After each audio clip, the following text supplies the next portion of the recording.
What if the news you trust isn't just biased, but carefully engineered by powerful forces you never voted for?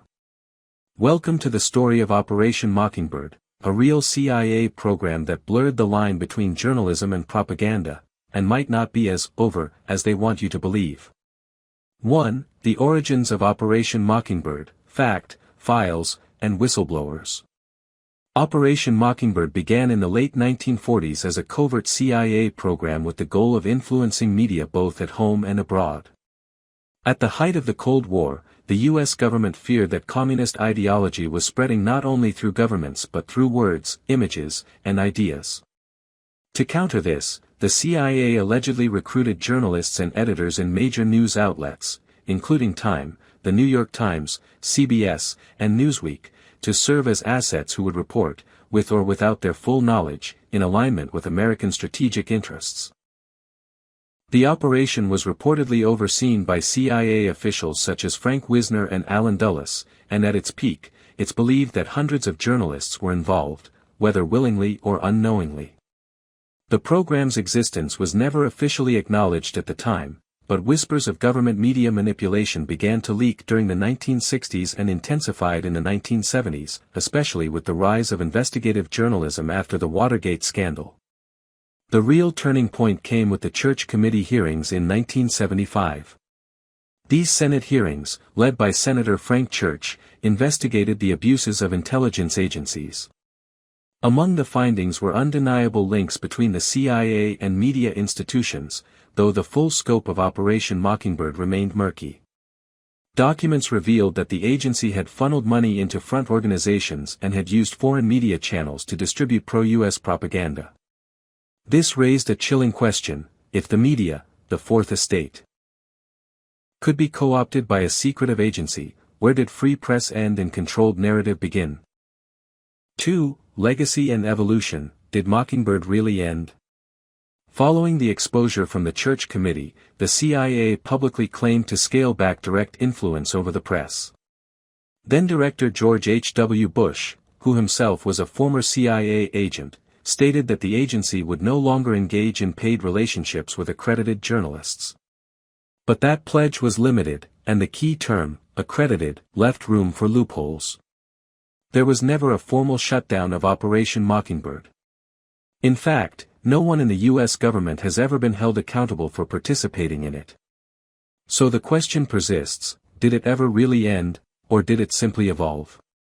In the years since, the relationship between intelligence agencies and the media has taken on more sophisticated and less visible forms. Instead of covert payoffs, many believe the modern form of Mockingbird operates through access journalism, corporate consolidation, and narrative management. Former intelligence operatives regularly appear as experts on cable news networks.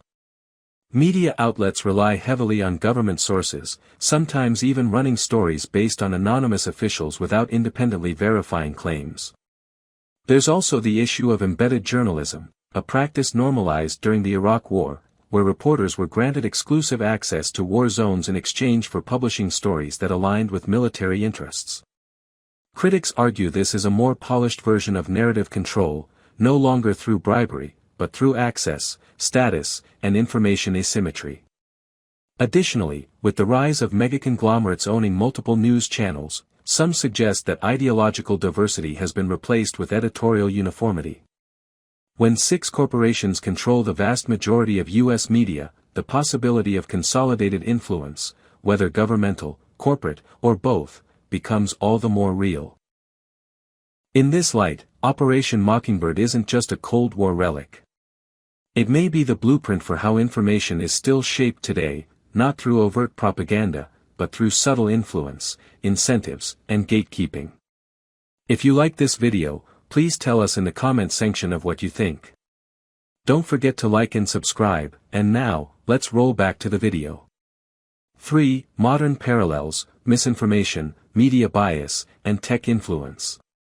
While Operation Mockingbird may have originated in a Cold War context, many believe that its spirit is alive and well, just wearing a digital mask. Today, the control of information doesn't necessarily require secret payoffs to newspaper editors. Instead, it plays out in algorithms, search engine rankings, curated feeds, and media ecosystems that blur the lines between fact, opinion, and agenda. Let's start with the polarization of mainstream media. In recent years, major networks and outlets have become increasingly associated with political leanings, CNN and MSNBC with liberal politics, Fox News with conservative ones. This split has led to what many call information silos, where audiences are fed content that reinforces their worldview.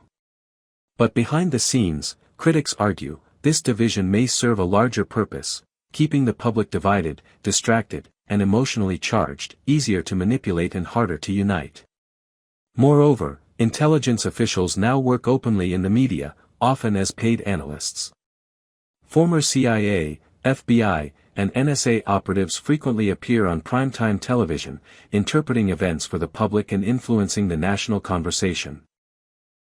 These experts often carry the prestige of insider knowledge, but their interpretations can subtly shape public opinion, especially when they weigh in on contentious topics like election security, foreign policy, or whistleblower claims. Then there's the role of big tech, arguably the most powerful information gatekeepers today. Platforms like Google, Facebook, YouTube, and X, formerly Twitter, now dictate what most people see, share, and believe. Their algorithms prioritize some content, bury others, and flag or remove posts deemed misinformation, often based on vague or undisclosed criteria. While some of this moderation is intended to combat harmful content, critics warn that it can also suppress legitimate dissent, alternative viewpoints, or whistleblower information.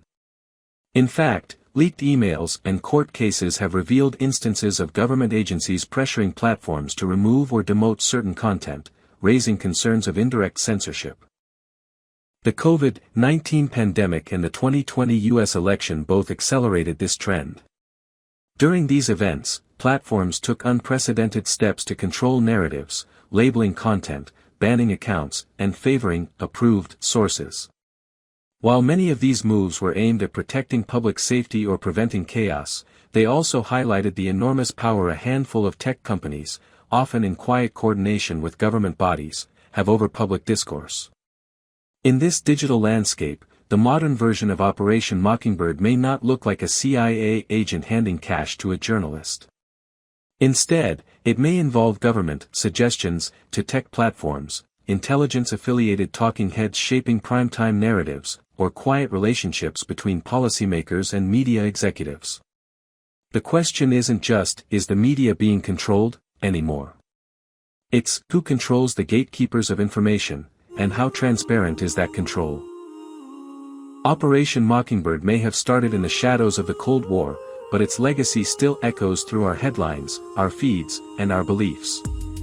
Whether through political pundits, media conglomerates, or algorithmic censorship, the question remains, are we truly hearing the truth, or just the version we're meant to believe? In a world where information is power, knowing who's shaping that information may be more important than ever.